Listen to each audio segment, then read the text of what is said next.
นอบน้อมเอากุลพระแก้วเจ้าดังสามประการอันมีพระพุทธพระธรรมพระสงฆ์กุลพ่อกุลแม่กุลครูบาอาจารย์กุลศีลธรรมกรรมฐานจงมาปกห่มรักษาครูบาอาจารย์พระเจ้าพระสงฆ์ทุกรูปปกห่มรักษาบ่ออกไม่ออกศรัทธาตั้นสาธุชนคนดีผู้สนใจใฝ่ในธรรมทุกท่านขอถวายความเคารพแสดงความนับถือพระมหาเถระพระเถรานุเถระเจ้าคณะพระสังฆาธิการครูบาอาจารย์เจ้าที่เปิดวิทยุฟังอยู่ที่วัดที่ว่าเวลานี้เจริญปอนศรัทธาญาติโยมด้านสาธุชนคนดีผู้สนใจใฝ่ในธรรมทุกท่านขอถวายความเคารพแสดงความนับถือพระมหาเถระพระเถรานุเถระเจ้าคณะพระสังฆาธิการครูบาอาจารย์เจ้าที่เปิดวิทยุฟังอยู่ที่วัดที่ว่าเวลานี้เจริญปอน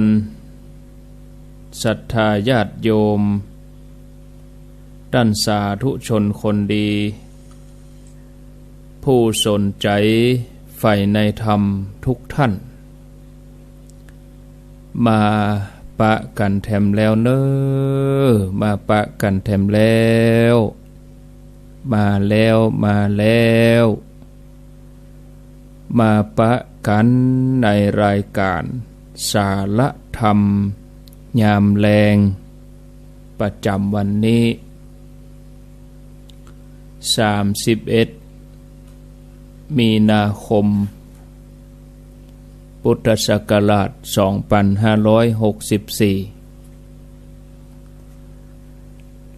วันนี้เป็นวันเดือน7เหนือแฮม3ค่ำเดือน7เหนือแฮม3ค่ำพร่ำว่าเป็นวันพุธกลางสัปดาห์แล้วก็เป็นวันสุดท้ายของเดือนมีนาคมตัว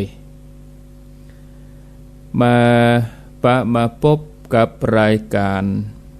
สาระธรรมยามแลงดำเนินรายการโดย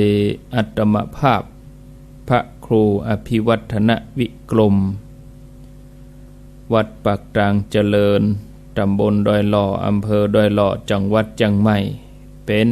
ผู้รับผิดชอบดำเนินรายการมาพบกับญาติโยมท่านทั้งหลายเป็นประจำเวลาบ่าย3เป็นต้นไปรับผิดชอบ3วันในรอบสัปดาห์จันทร์การพุธ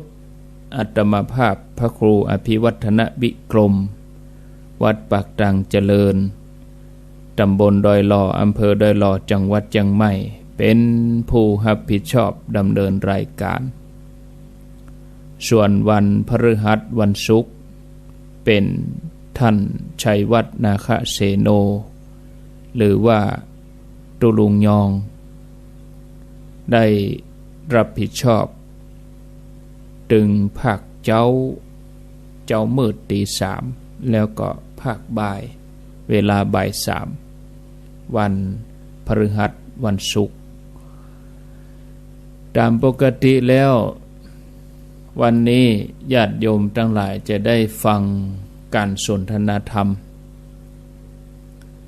จากท่านพระครูสุเมธธรรมเสวีพร้อมกับอาตมาภาพเป็นประจำทุกวันพุธที่ได้มาพบกับญาติโยมท่านทั้งหลายแต่เนื่องจากว่าตลอด1 เดือน 3-4 สัปดาห์หลายๆพุธที่ผ่านมาท่านพระครูสุเมธธรรมเสวีท่านบ่ได้อยู่ท่านไปปฏิบัติศาสนกิจไปเข้าปริวาสที่วัดหนองกายอำเภอแม่แตงจังหวัดเชียงใหม่10 วันก็ท่านพระครูก็คงจะปิกปุ้นต้นเดือนเมษาบุญศรัทธาญาติโยมจะได้นั้นช่วงเดือนเมษาก็ก้อยรอติดตามมาฟังในรูปแบบกันสนทนาในช่วง 2-3 วันนี้ก็อดทนฟังอาตมาไปตนเดียวก่อนญาติโยมท่านทั้งหลายการฮือตานมีสูตรสำเร็จญาติโยมทั้งหลายสูตรสำเร็จจะได้สูตรนี้ทำง่ายๆสั้นๆแล้วก็บางทีก็อาจจะค่อนข้างจะยากสำหรับคนไทยทั้งที่คนไทยเฮานี่เป็นคนใจบุญสุนทานเฮาลองมาฟังกันเพราะว่า3 อย่างสูตร3 อย่างง่ายก็ว่ายากสำหรับเฮาทุกคน3 อย่างนั่นคือหยังทำบุญเพื่อสงเคราะห์2ทำบุญเพื่ออนุเคราะห์แล้วก็ทำบุญเพื่อทำบุญเพื่อได้บุญ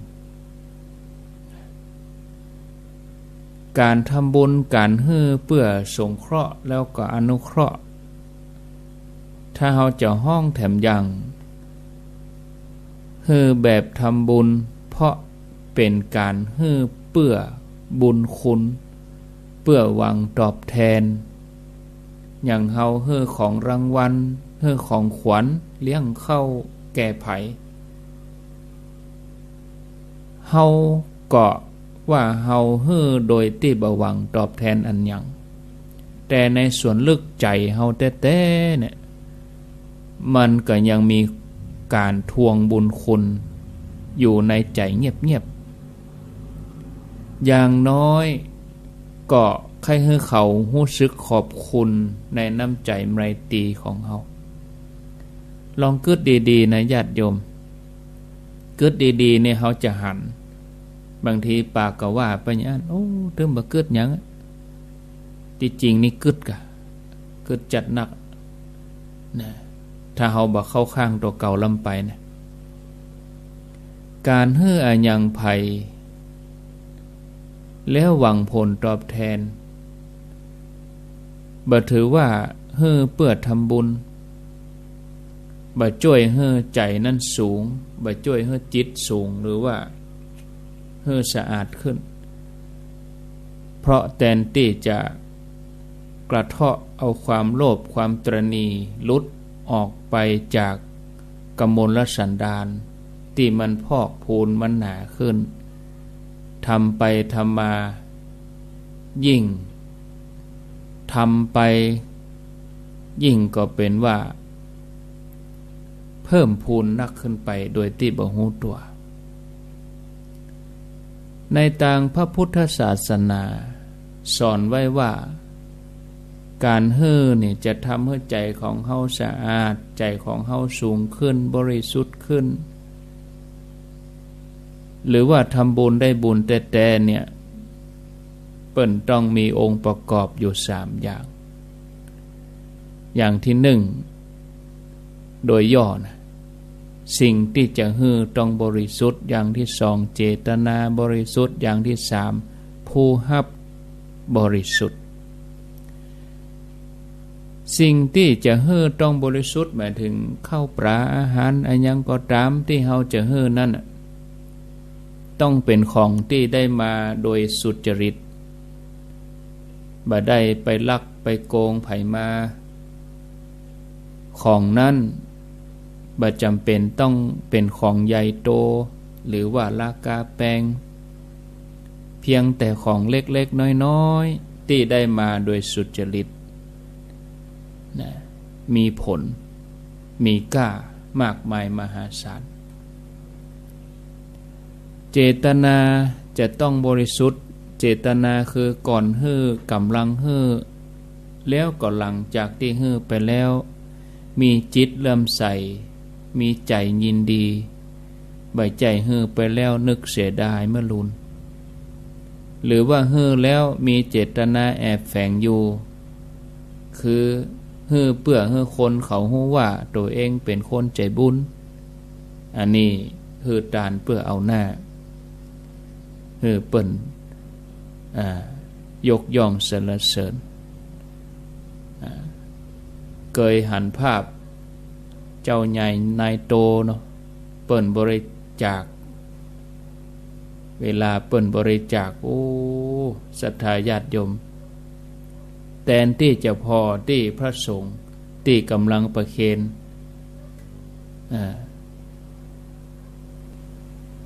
กับหันหน้ามายิ้มฮือกล้องถ่ายรูปใหญ่บางทีถวายไปกล้องถ่ายบัดดันก็ต้องมาเกณฑ์ทำไมต้องทำพิธีถวายให้ไหมเพื่อจะบันทึกภาพไว้ได้ชัดคนจะได้หันอันนี้สอเจตนาว่าฮื้อเพื่อเอาบ่ได้ฮื้อเพื่อสละอย่างน้อยก็เอาหน้าว่าตัวเองเป็นคนใจบุญเจตนานั่นจะบริสุทธิ์เท่าใดก็ลองพิจารณาเอาคนเดียวผู้รับต้องบริสุทธิ์คือผู้รับของทานของเฮาเนี่ยเหมาะสมสมควรแก่การจะรับทานก็เลยมีผลนักในทางพระพุทธศาสนาเปิ้นสอนให้เฮาถวายแก่พระสงฆ์ศรัทธาญาติโยมพระองค์ก็ยังยกย่องหมู่สงฆ์บางท่านถามว่าบางครั้งอยู่บ้านดีๆเปิ้นมาโฆษณายกจ่อฟ้ากะปิดทองกะเอายอดชัดเอาจ่อฟ้ามาแห่แห่นแต่นแต่กายหน้าบ้านเฮาบางทีอาจจะมีคนมากดกริ่งมาห้อง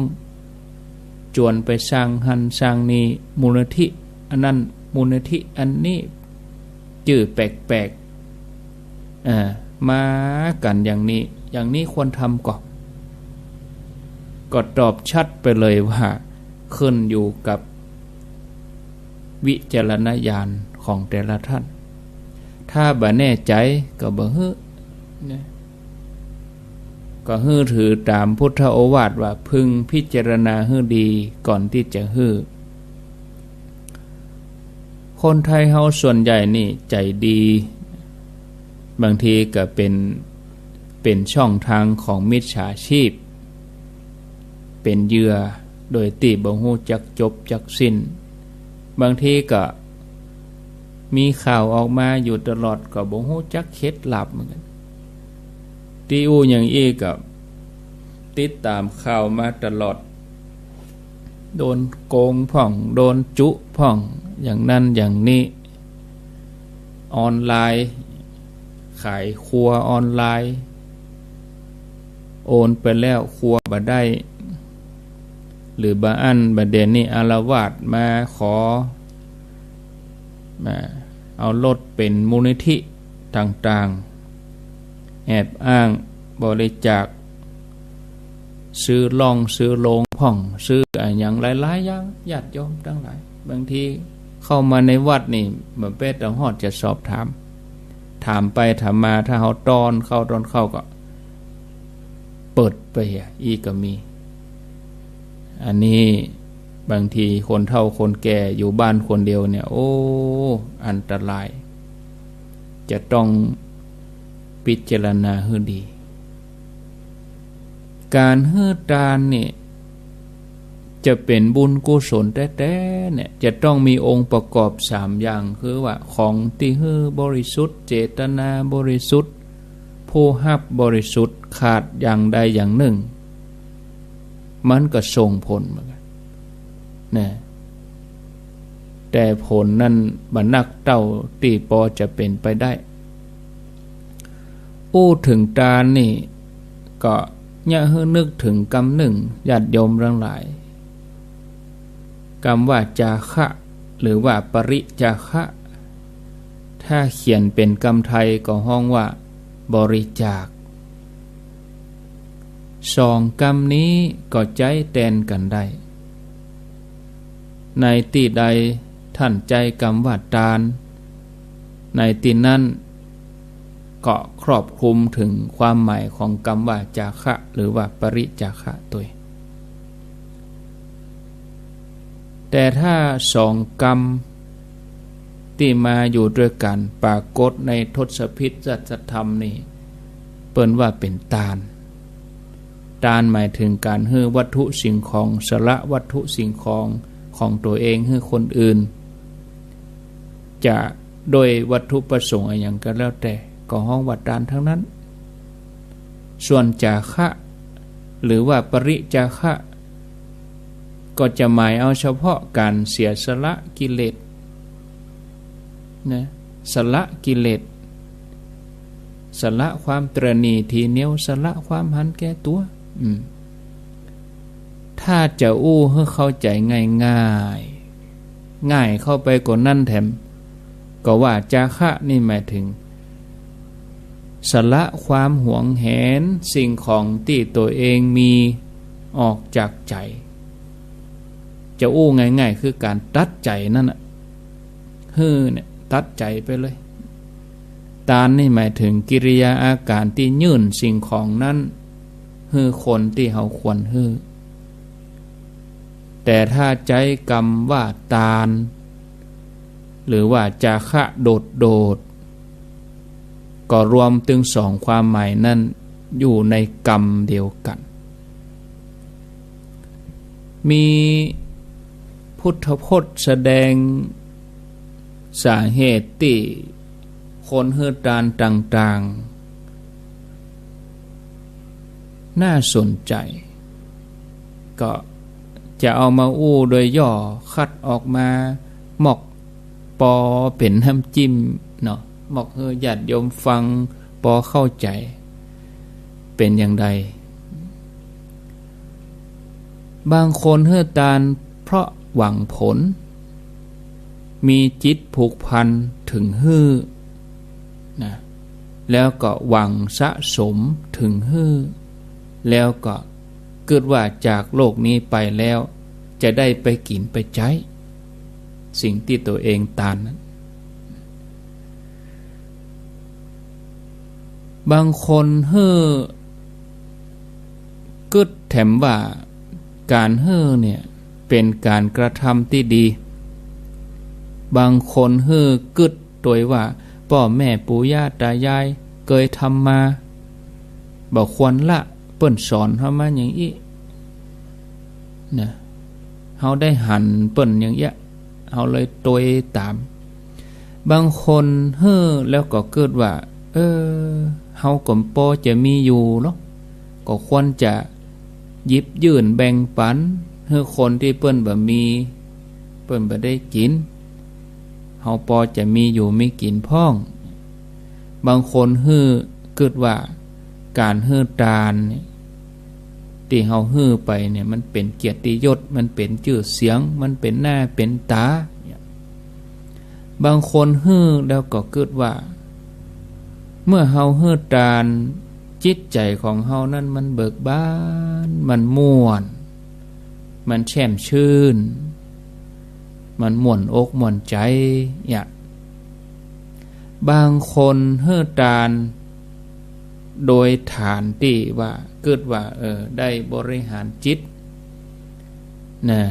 ฝึกจิตให้มีคุณภาพขึ้นอันนี้เพียงแต่ยกมานะความมุ่งหมายของการทาน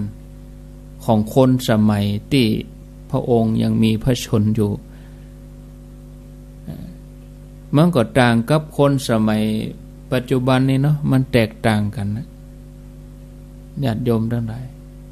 ท่านทั้งหลายชอบทานแบบไหนก็เลือกเอาอย่างที่ว่ามาแต่เกี้ยทานเพราะหวังผลกะทานเพราะมีจิตผูกพันกะทานเพราะหวังจะสะสมทานเพราะเกิดว่าถ้าจากโลกนี้แล้วจะได้ไปกินไปใช้ก็ว่าทานโดยเกิดว่าอันนี้มันเป็นการทำความดีก็ว่าเพราะพ่อแม่ทำมาเก่าก่อนหรือเกิดว่าเฮามีเฮาก็ควรจะแบ่งให้คนอื่นหยิบยื่นให้เขาก็ว่าโดยเกียรติยศโดยชื่อเสียงก็ว่าเพื่อจะทำให้จิตใจของเฮาแช่มชื่นเบิกบานการทานนี่มีสองอย่างเจาะจงเปิดห้องว่าปาติปุคลิกทานกับทานแก่สงฆ์โดยส่วนรวมห้องว่าสังฆทานอย่างแรกนี่ทำง่ายนะแล้วมันก็ถูกจริตกับคนส่วนนักเพราะว่าเฮาใครไผเฮาก็จะคนนั้นนะฮักไผชอบไผนี่ทานนี่มันเป็นเรื่องของความชอบเฮาชอบเนี่ยเฮาชอบจะทานอันเนี้ยเฮาชอบวัดเนี้ยเฮาชอบลูกเช่าตัวเนี้ยเฮาจะทานกับตัวเนี้ยตัวอื่นเฮาเรื่องบ่ทานอันนี้เฮาต้องชั่งใจเฮาด้วยนะบางทีเฮาชอบวันนี้วันพรุ่งเฮาอาจจะบ่ชอบปีนี้เฮาชอบปีหน้าเฮาบ่ชอบก็ได้พระองค์บ่รับรองนะความชอบนี่ก็เหมือนญาติโยมเขานุ่งผ้านุ่งครัวนะเขาไปซื้อว่าเขาชอบชุดเนี้ยใส่ไป2-3 เตื้อมันก็บ่ชอบไปละก็ไปเซาะที่ไม่แฮมยะเขาชอบกินอาหารชนิดเนี้ยเขากินไปเบื่อหามะบ่ชอบอย่างนี้เป็นต้นเนาะ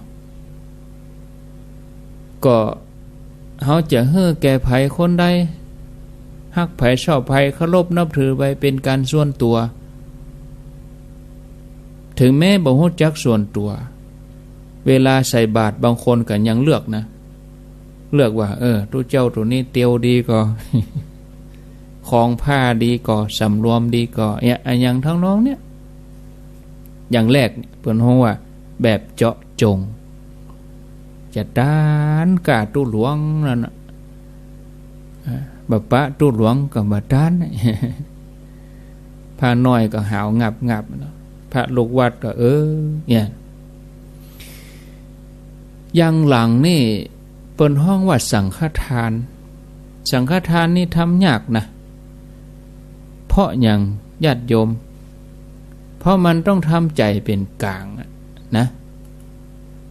บ่เอ็นยังไปทางใดบ่ฮักบ่จังทำได้บ่ง่ายเน้อ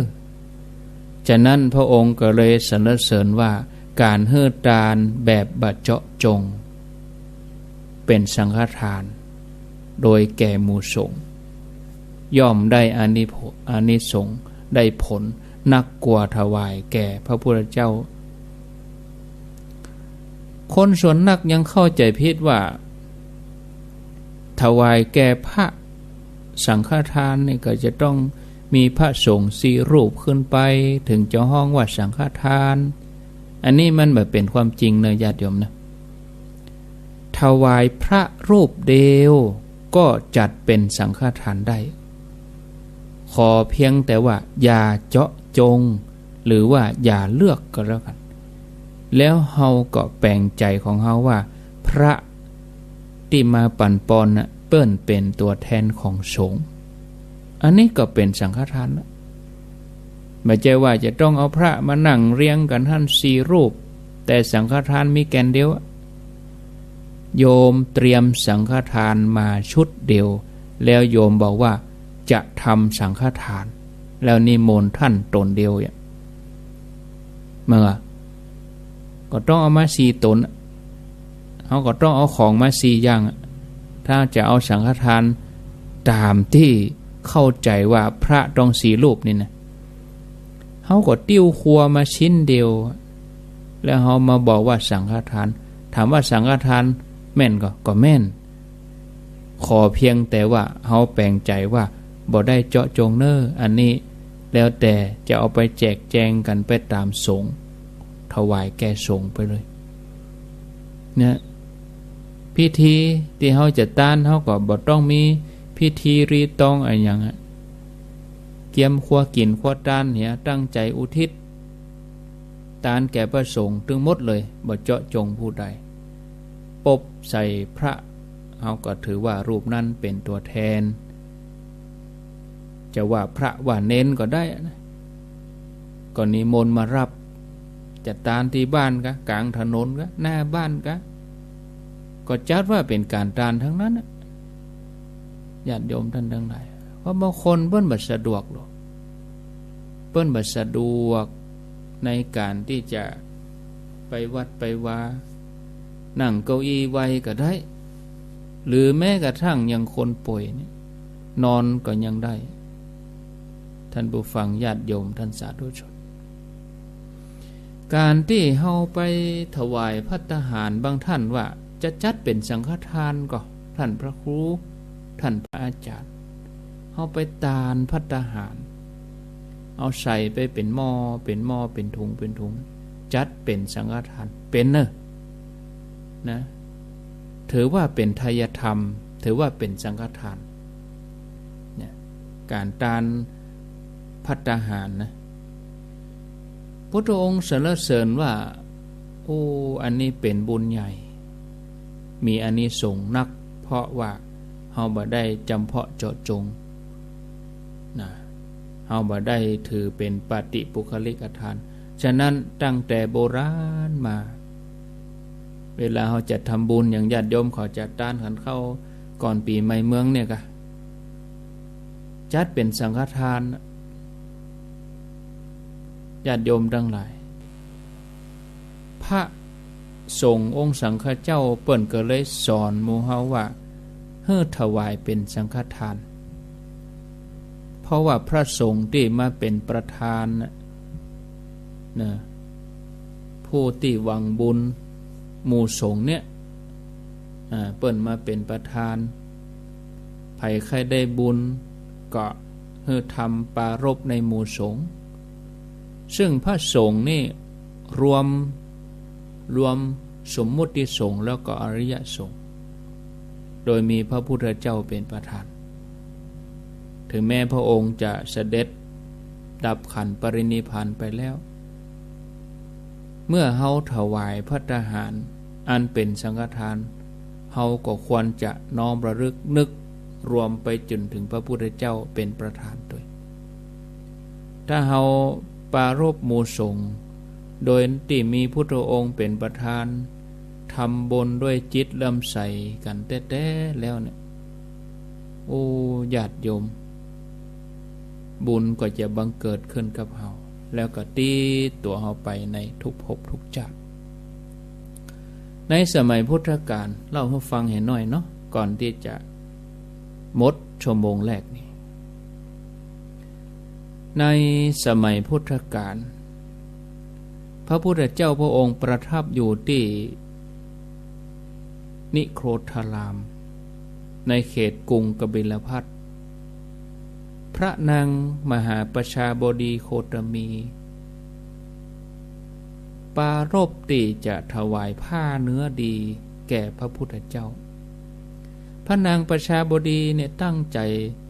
ทอด้วยมือของตัวเองแปลงโรงทอผ้าอยู่ที่พระราชวังเลยแล้วก็ตรัสสั่งให้ช่างศิลป์มาเป็นที่ปรึกษาบ่เจ้าแต่นั้นพระนางประชาบดีก็ทอผ้าเนื้อละเอียดแล้วก็ใจได้ที่มีราคาแพงที่สุดเย็บย้อมเป็นจีวรดีที่สุดโดยมือของพระนางเอง เมื่อเรียบร้อยแล้วพระนางประชาบดีก็มอบค่าตอบแทนให้กับช่างทั้งหลายที่มาเป็นที่ปรึกษาเมื่อตัดเย็บแล้วพระนางประชาบดีก็อบผ้าย้อมผ้าโดยตัวของพระนางอีกกลิ่นหอมเนี่ยเสร็จเรียบร้อยก็เสด็จไปที่พระวิหารนิโคธารามเพื่อจะถวายให้พระพุทธเจ้าเมื่อเสด็จไปถึงพระนางประชาบดีก็กราบทูลพุทธเจ้าว่าหม่อมฉันปรารถนาจะถวายผ้านี้ให้กับพระพุทธเจ้าขอพระองค์ทรงรับผ้าของหม่อมฉันกำเตอะอีเนาะอูกำง่ายๆเนี่ยแต่ญาติโยมทั้งหลายพระพุทธเจ้าพระองค์ปฏิเสธว่าโอ้ดูก่อนโคตมีมหาประชาบดีโคตมีดูก่อนพระนางจงถวายแด่หมู่สงฆ์เตอะเมื่อถวายแล้วจักเป็นอันว่าได้ปูจาทั้งเราตถาคตและหมู่สงฆ์พระนางประชาบดีก็ถ้าเป็นยังคนบ้านเฮาก็ข้าเจ้าเต็มใจจะถวายท่านน่ะอย่าโอ้ง่ายๆนะก็จะตานตนเนี่ยอย่า ก็ตั้งใจแล้วอุตส่าห์ย้อมคนเดียวอุตส่าห์ตอคนเดียวหมดจะเต็มใจจะตานน่ะอีน่ะพระนางประชาบดีโคตมีก็อ้อนวอนพระพุทธเจ้าโอ้ขอเตอะอย่างนะจะตานผ้าจีวรเนี่ยจะเอาถวายพระองค์นะส่วนพระสงฆ์ทั้งหลายหมู่นั้นผ้ามีเปลอะเปเตอเต็มคลังผ้าเลยจะตานกี่ร้อยกี่พันรูปแต่มันบ่เหมือนผ้าผืนนี้นะพระองค์นี่หรอกผ้าผืนเนี้ยหม่อมฉันตั้งใจได้ก็กรอเองทอเองย้อมเองตั้งใจแท้ๆข้าเจ้าตั้งใจแท้ๆขอพระองค์รับเอากำเตอะอย่าพระพุทธเจ้าก็ว่ามาเอานะเอาตานให้พระสงฆ์นะพระนางก็ว่าพระสงฆ์เหล่านั้นหม่อมฉันจะตานเมื่อใดก็ได้ผ้ามีเป็นตู้เป็นคลังเลยตานถึงปันตนนี่ก็ถึงได้นะปฏิเสธ3 ครั้งญาติโยมพระองค์ปฏิเสธ3 ครั้งบอกว่าขอให้เอาเป็นของสงฆ์เนอเนี่ยเอาละพระอานนท์กะหานความตั้งใจของพระนางประชาบดีโคตมีพระอานนท์ก็กราบทูลพุทธเจ้าว่าพันเตข้าแด่พระองค์ทรงรับผ้านั้นเสียพระอานนท์กราบทูลว่าขอพระพุทธเจ้าพระผู้มีพระภาคเจ้าโปรดรับผ้าของพระนางประชาบดีโคตมีเถิดนางมีอุปการะนางมีความตั้งใจบ่เท่าแต่นั้นก็ยังเป็นมาตุฉาผู้ที่เลี้ยงดูมาตุฉาก็คือว่าเป็นแม่น้านั่นแหละท่านผู้ฟังขอพระองค์โปรดได้รับผ้าของพระนางนี่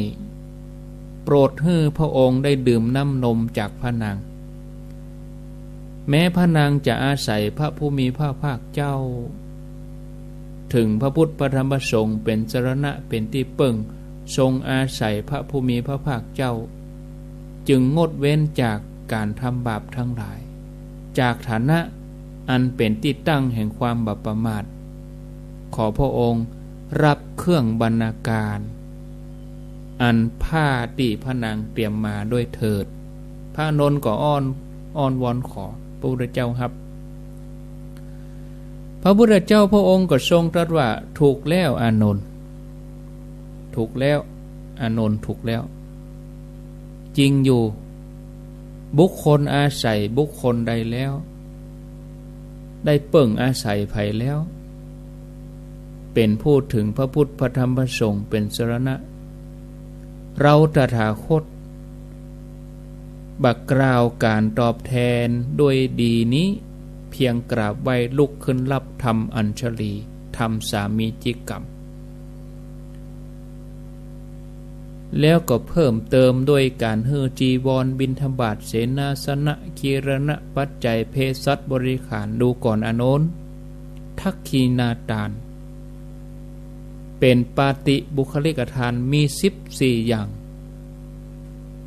คือเฮือทานในตถาคตสัมมาสัมพุทธเจ้าเฮือทานในปัจเจกพุทธเจ้าเฮือทานในสาวกอันเป็นอรหันต์เฮือทานแก่ผู้ปฏิบัติเพื่อทำอรหันต์เฮือแจ้งเฮือทานแก่อนาคามีสกทาคามีหรือว่าสกิทาคามีโสดาบันจนฮอดเฮือทานแต่บุคคลที่มีศีลน้อยเฮือทานแก่คนที่บ่มีศีลแม้กระทั่งเฮือทานแก่สัตว์เดรัจฉานดูก่อนอานนท์14ประเภท14ประการตามที่เราตถาคตกล่าวมาแล้วบุคคลเฮือทานในสัตว์เดรัจฉานพึงหวังผลทักขินาได้100 เท่าเฮือทานคนที่ทุศีลบ่มีศีลได้พันเท่าเฮือทานกับคนที่มีศีล100,000 เท่าเฮือทานแก่คนที่บ่มีความกำนัดในกามได้100,000 โกฏเท่าเฮือทานแก่คนที่ได้โสดาบันได้หาประมาณบ่ได้จะกล่าวไปใหญ่เฮือทานแก่ผู้ที่ทำสกิทาคามีมรรคสกิทาคามีผลอนาคามีมรรคอนาคามีผลแม้กระทั่งเฮือตถาคตปัจเจกพุทธเจ้าก็ดีอรหันตสัมมาสัมพุทธเจ้าก็ดีดูก่อนอานนท์ในกาลอนาคตจักมีเหล่าบรรดาภิกษุโคตรภูภิกษุโคตรภูก็ว่ามีกลุ่มภิกษุแม้มีเพียงผ้ากาสาวะปันคอเป็นคนทุศีลคนทั้งหลายก็ถวายเฉพาะสงฆ์ดูก่อนอานนท์ทักษิณาที่ถึงแล้วแก่สงฆ์ในเวลานั้นเฮาก็กล่าวว่ามีผลอันนับประมาณบ่ได้แต่เฮาบ่กล่าวว่าปาติปุคลิกทานว่ามีผลนักกว่าทักษิณาที่ถึงแล้วโดยหมู่สงฆ์นอกจากนั้นพระองค์ก็แจกแจงให้เข้าใจถึงความบริสุทธิ์ของทักษิณาทานว่ามีอยู่4อย่างได้แก่ทักษิณาบางอย่างบริสุทธิ์ฝ่ายทายกแล้วบ่ได้บริสุทธิ์ฝ่ายปฏิฆาหกทายกคือผู้ฮื้อปฏิฆาหกคือผู้ฮับบางอย่างบริสุทธิ์เฉพาะปฏิฆาหกทายกบ่ได้บริสุทธิ์บางอย่างทายกบริสุทธิ์ปฏิฆาหกก็บริสุทธิ์แล้วบางอย่างทายกก็บ่บริสุทธิ์ปฏิฆาหกก็บ่บริสุทธิ์นะอันนี้ถ้าบริสุทธิ์ทั้งสองฝ่ายส่งผลให้ทักษิณานั้นได้อานิสงส์จากนั้นพระองค์ก็สรุปเรื่องการถวายทานว่าเดี๋ยวก่อนน้อยญาติโยมเนาะเจริญพรได้จ้ะอ้าวจัดรายการอยู่อุ้ยอันมันก็ดีกะดีอู้อวบเนี่ยสถานีดังลูกดีอย่างว่าไล่มจับกาที่ไหนบดีที่ไหนบดีอุ้ยที่ไหนบดีที่ไหนที่ไหนที่ไหนบดีสถานีเนี่ยมันเปิดมันบดีดีกาดีดีอยู่ไหลจับไหลจับ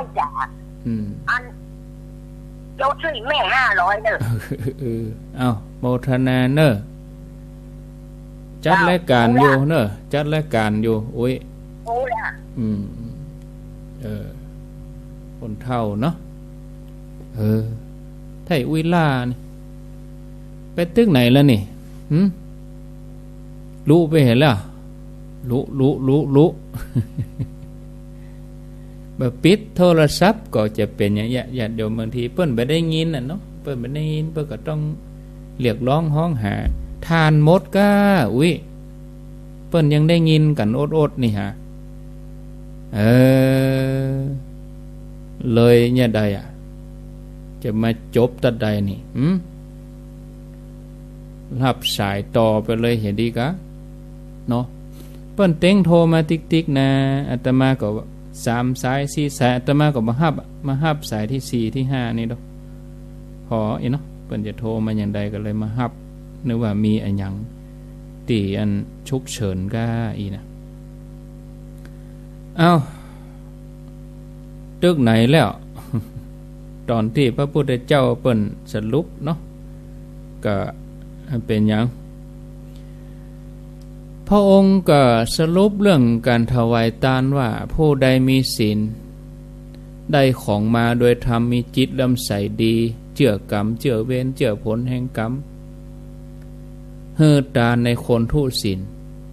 ทักษิณาของผู้นั้นชื่อว่าบริสุทธิ์ฝ่ายทายกผู้ใดทุศีลได้ของมาโดยบ่เป็นธรรมมีจิตบ่เลื่อมใสบ่เจือกรรมบ่เจือผลของกรรมเฮือทานในคนมีศีลทักษิณาของผู้นั้นชื่อว่าบริสุทธิ์ฝ่ายปฏิฆาหกเหตุผลสำคัญแถมประการหนึ่งที่พระองค์ได้ทรงสนับสนุนให้ทายกทายิกาถวายทานกับหมู่สงฆ์แทนที่จะถวายแบบเจาะจงเพราะทรงหันว่าแม้กระทั่งพระองค์เองก็บ่สามารถจะดำรงอยู่ได้เมินแต่พระศาสนาจักตั้งอยู่ได้นานเพราะหมู่สงฆ์อนุชนคนรุ่นหลังก็ควรจะให้ความเคารพในหมู่สงฆ์อีกทั้งการถวายผ้าเป็นสังฆทานจะได้บุญใหญ่มีอานิสงส์เป็นอสงไขยอัปปมานังจากเรื่องที่เล่าให้ฟังนี่เขาจะหันว่า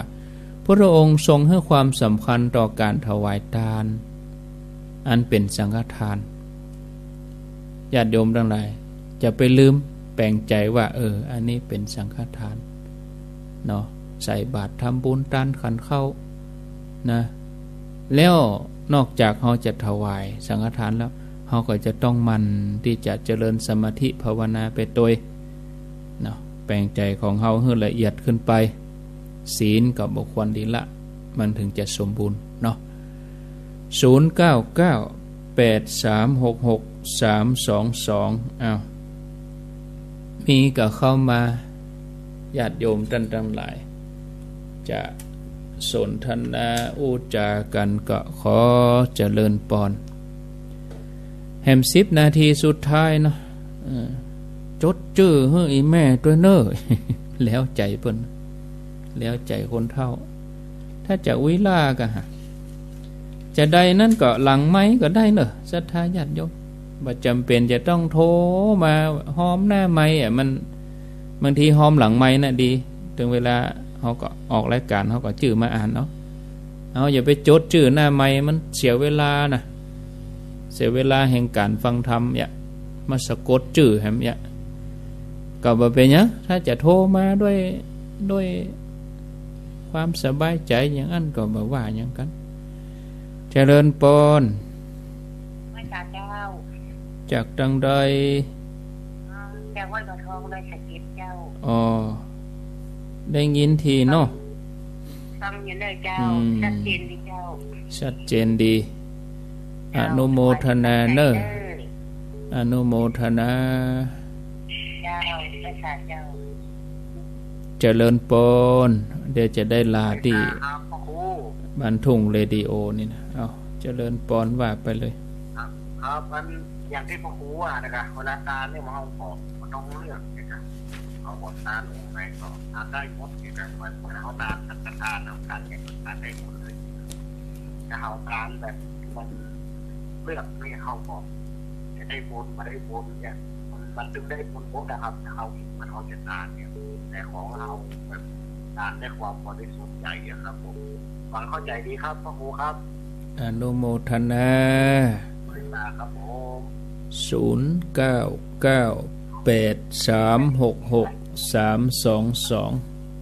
เจริญปนบริษัทเจ้าบริษัทเจ้าท่านพ่อครู ปิดวิทยุเหกรรมเนาะปิดวิทยุเหกรรมเนาะจบค่ะฟังโทรศัพท์นี่กะแม่เจ้าโทรจากไหนจากโดยสเก็ตป่ะค่ะโดยสเก็ตดีเรื่องดีประโยชน์จากนักเจ้าดีแล้วอายุต่อใด83เข้ามาโอ้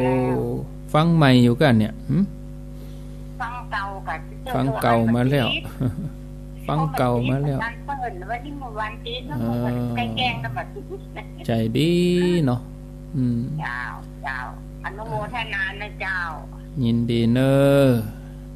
เจ้าสาธุเวลาโทรมานี่ก็เฮ้อปิดวิทยุเห็นเนาะแล้วก็อูกับโทรศัพท์เอา89.5ก็จะได้ลาก่อน4 โมงไผ่ฟังห้วยตองซักพวกนี่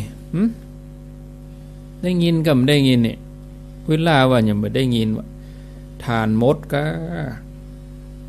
ทานวิทยุเธอจะมดนะเจริญปอนจากดังได้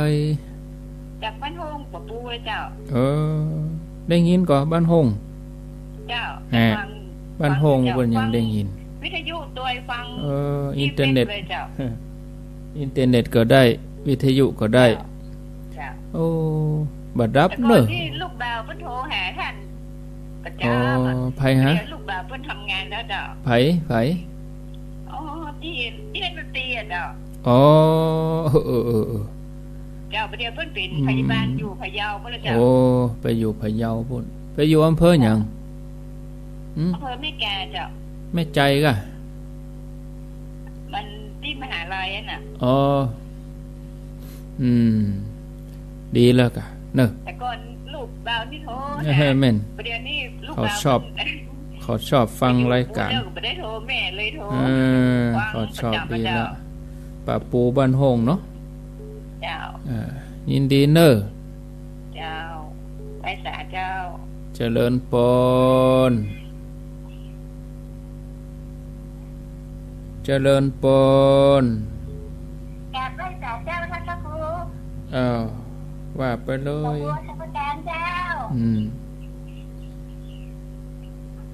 น้องบัวเจ้าชัดเจนดีเจ้าอนุโมทนาเจ้าเจริญปนอยู่ดังใดปน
ดีฟังผ่านแล้วผ่านเลย